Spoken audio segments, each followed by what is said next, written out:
And we're back here on the GSMC Baseball Podcast, bringing you our second segment, which is going to be talking about the National League games of yesterday and just all the action that came with it. But before we do that, I would like to ask you again to please like and follow the show. We do get a number of questions from viewers, so to ensure that your question does get read in the air, please use the link gsmcpodcast.net. It really does help the show, and it really does mean a lot, so thank you so much for that. And let's get back into the show today and back into our second segment. So, as we talked about, we are going to be recapping the National League games of yesterday and just all the action that came with it. We just did the American League, so it's only fitting to do the National League and just talk about everything that happened. So yeah. So the first game we are going to talk about is going to be Nationals and Marlins. The scoring would open up in the top of the third with a C.J. Abrams 2-run home run to score Alex Call to make it 2-0. And then in the top of the fifth, Jesse Winker would walk with the bases loaded to make it 3-0.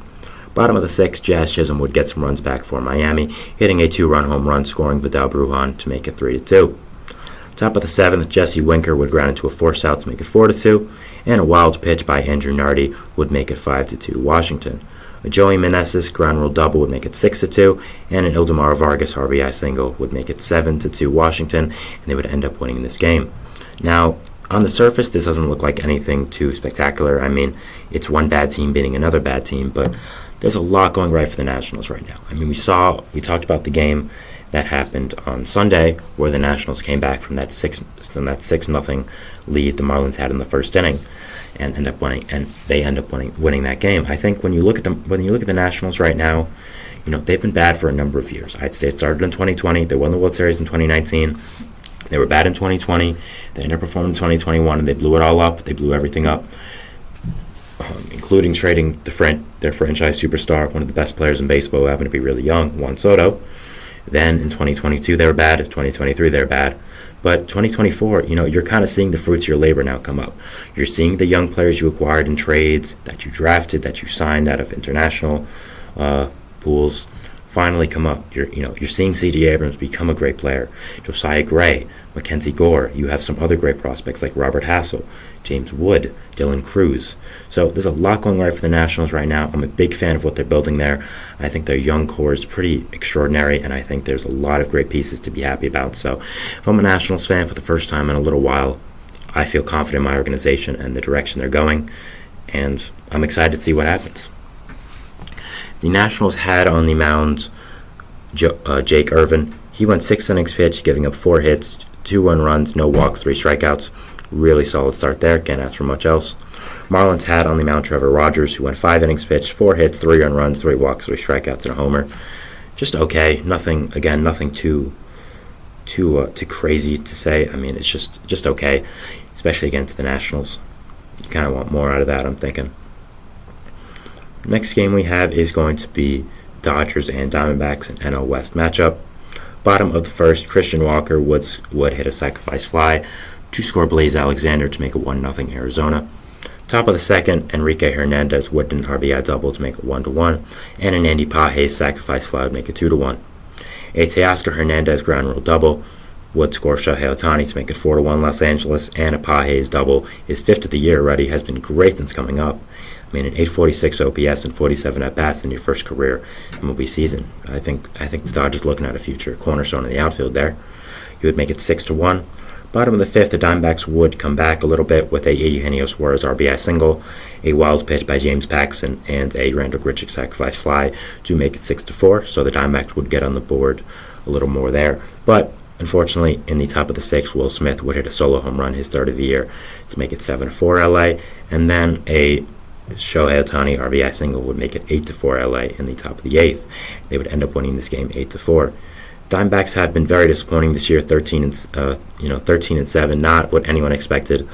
I thought they would be a playoff team pretty easily, and they just have not been good so far. So I'm watching them. I still believe in them. I still think they are going to end up being a playoff team, and I still think they are the third best team in baseball, just roster-wise. But they've gone unlucky with some injuries.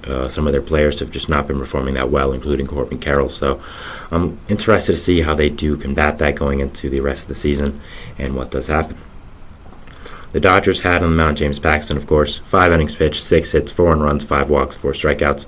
Not a great start there. 5 walks, 4 runs, only 5 innings, 6 hits. I'd say you want something more from a veteran starting pitcher like Paxton. who is really good. So I'd say that's a little bit of disappointment there. Diamondbacks had on the mound Tommy Henry. He went 4 innings pitched, 5 hits, 2 earned runs, 2 walks, no strikeouts. Solid start there. I mean, he didn't go deep into the game, but it's the Dodgers offense, and he was more of an opener, it's looking like. So you had Logan Allen come in at the back end of the game, being the bulk guy with 3 and 3rd innings pitched, giving up 2 earned runs. That was also solid. So it was kind of just nobody was that outstanding for the Diamondbacks. It was just everyone was okay. I mean, you look at, really, except for one reliever out of the pen, Andrew Saalfrank, who gave up 4 earned runs in a third of an inning. So, yeah, 3 walks as well. Not what you want to see. So that guy really was not good for the Diamondbacks, and I would say probably cost them the game with his pitching performance. So not great there.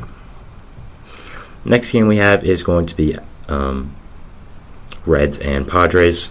Scoring would open up for this game in the top of the first with an Ellie De La Cruz solo home run, his 8th of the year. He's having an extraordinary year this year. I mean, just really incredible. I mean, 18 stolen bases already, 8 home runs. He could be a 30-70 player, honestly. I mean, just really incredible. Bottom of the first, Jerickson Profar would tie up the game with his 4th home run of the year to make it 1-1. Profar has just been incredible since coming back to San Diego. I mean, he was a nothing signing just to provide depth for a Padres team that had 0 outfield depth, and he's honestly been one of their better hitters with everyone struggling. So, I mean, he's been really, really great, and just has been doing a really, really great job there. Top of the second, Santiago Espinal would hit a sacrifice fly for Cincinnati to make it 2-1, and with Luke Maile batting, Heimer Candelario would score on a balk to make it 3-1 Cincinnati. A Spencer Steer double would make it 4-1, and a Santiago Espinal RBI single again would make it 5-1. Manny Machado on the bottom of the 9th would get a run back for the Padres, hitting a RBI single to make it 5-2, but the Padres still end up losing this game 5-2 to the Reds. The Reds had on the mound Nick Lodolo, who was phenomenal. 7 innings pitched, a hit, an earned run, 2 walks, and 11 strikeouts. 1.88 ERA on the season. Really just an amazing, great start for him. Not much else you can ask for, especially against the Padres offense that on paper is very good. 11 strikeouts over 7, only 1 earned run. Just came on a solo home run. So, yeah, just a great start by Lodolo. Really, really solid. Padres had Matt Waldron, the knuckleballer, 6 innings pitched, 6 hits, 4 earned runs, no walks, 4 strikeouts. Just another one of these Padres pitchers that are underperforming, not pitching to their full potential. So if you're a Padres fan, you need this to end quick, and you need this to keep going, and you need your players to keep performing. Next game we have is Mariners and Braves, and in the top of the 7th, Ozzie Albies would hit an RBI double to make it 1-0 Atlanta. But then in the bottom of the 9th, Mitch Garver would hit a 2-run home run to Jorge Polanco and end up winning this game on a walk-off homer for the Mariners. Now this game was interesting as Max Fried, who went 6 innings and gave up no hits, no earned runs, 2 walks, 7 strikeouts, started the game off, and the Braves ended up having a no-hitter through 8. Unfortunately, they would give it up in the 8th, of course, and then would still lose this game on a walk-off. So not exactly what you want, kind of a shocking turnaround for the Braves. I mean, having a no-hitter through the 8th and then losing on a walk-off home run to the Mariners. I mean, the Braves had 1 run and 3 hits. The Mariners had 2 runs and 4 hits. So not exactly what you want to see there. Not a great job by the Braves to hold this game and hold the no-hitter they had going. So not exactly what you want to see, and just an unfortunate situation there for the Braves. The Mariners had on the mound Bryce Miller, who was phenomenal. 7 innings pitched, 2 hits, an earned run, a walk, 10 strikeouts, no home runs, 2.04 ERA in the season. I think he could be one of baseball's best pitchers sooner rather than later. Did really, really well yesterday and had a great, great start. Now, if you thought one team having a no-hitter through the 8th inning and then losing the game still was weird, well, we had 2. In the bottom, it would have Mets and Cubs. Opening up this game would be a Brandon Nimmo solo shot, a leadoff home run to make it 1-0 New York. And then in the top of the 8th, scoring would go all the way there. Dick Magical would ground into a force out to score Michael Busch. Joey Wendell had a clear angle to throw it home, would have nagged the runner at home who was clearly running, and instead threw it to second base and cost the Mets a run and potentially the game. Wendell, who is mainly known for his glove and defense, has just been really bad for the Mets, has not been a good signing, one of the few bad signings David Stearns has had. has really not been good and has cost the Mets a few games now with his defense. So I was surprised to not see him DFA'd today after Starling Marte returned from the bereavement list.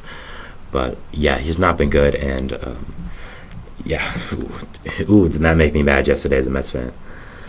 Top ninth, Christopher Morel with the big bloat for the Cubs, a 2-run home run to score Mike Tauchman, his fourth of the year, 3-1, off of Edwin Diaz in the top of the ninth. Great job by the youngster. He has been really, really great this season. You look at his stats. He hasn't. Actually, I apologize. I was thinking of someone else. He has not been that great this season, but he's shown a lot of flashes, and I think it's there as well. He was mentioned a lot in the Pete Alonso to Chicago trade rumors that were happening this offseason, and a lot of Mets fans said, we don't want him. He's not equal to Alonso, and I think maybe it was a little bit of a revenge home run from Morel to get that against the Mets. The Cubs had on the mound Jameson Taillon, who went 7 1/3 innings pitched, 4 hits, an earned run, a walk, and a strikeout, 1.50 ERA in the season. Really solid start there by him.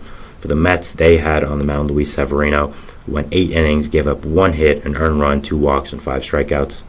Severino, like the Braves, had a no-hitter through 8, and it wasn't even a combined one. It was himself. Just him. He was absolutely dealing. Has been really great since coming to the Mets and leaving the Yankees. Had a really awful season last year, but has been doing a great job this year with the team across the city. So I would explain it more about Severino and what's going on with him, but that is actually our next segment. So a nice little way to transition into our third segment, which is about Luis Severino and his resurgence for the Mets. Yes, it is unfortunate that the Mets lost that game after Severino was dealing, but he's been really great this year for the Mets and has done a really good job. So we'll be talking about just him and what's going on with him after the break. So thanks and bye.